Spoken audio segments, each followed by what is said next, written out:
And now a Fox News alert and a Fox News exclusive. For the first time, an American administration is breaking down how many people come into this country from family ties with specific numbers, country by country. It's called chain migration.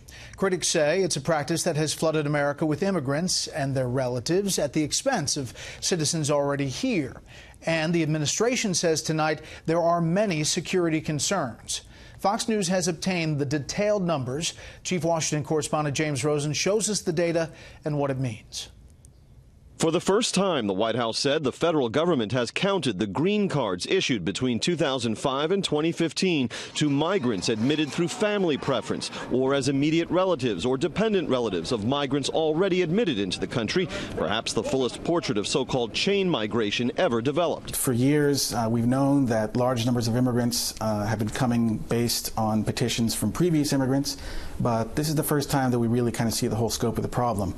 And legislators or policymakers at DHS can do what they need to do to address the problem. During the 10-year time frame, officials said the U.S. permanently resettled roughly 9.3 million new immigrants on the basis of family ties. That's more than 70% of all new immigration in that period, the White House said, adding it is also the primary driver of low-skilled workers' entry into the U.S., a phenomenon analysts say most directly hurts American minority groups with comparable skill sets. They want to have people pour into our country, illegals.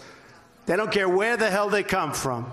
President Trump has urged congressional Democrats to address chain migration in any compromise on the so-called dreamers, immigrants brought here as children who will face deportation in March if a deal on their disposition is not reached. Republican Senators Tom Cotton of Arkansas and David Perdue of Georgia have proposed eliminating the preference afforded to extended and adult family members. We have current immigrants determining who future immigrants will be, independent of their ability to be contributory to our economy.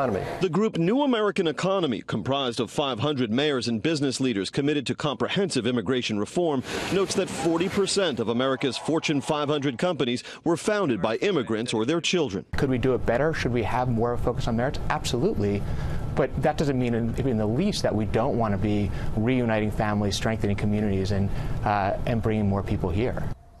Now, we are still going through these numbers, but the White House calls them explosive, in part, officials said, because they mark the first time that chain migration has been broken down country by country. And at the top of the list, just the countries you'd expect. Mexico, with 1.7 million family-based admissions over that 10-year span. India and the Philippines, with about 600,000 apiece. China, over 500,000. The Dominican Republic comes next. Also worth noting, Iran, with 80,000. And a senior White House official told Fox News tonight the president harbors, quote, profound public safety concerns about these migrants and specifically about terrorism and organized crime, though we should point out data establishing those links was not provided. Brett.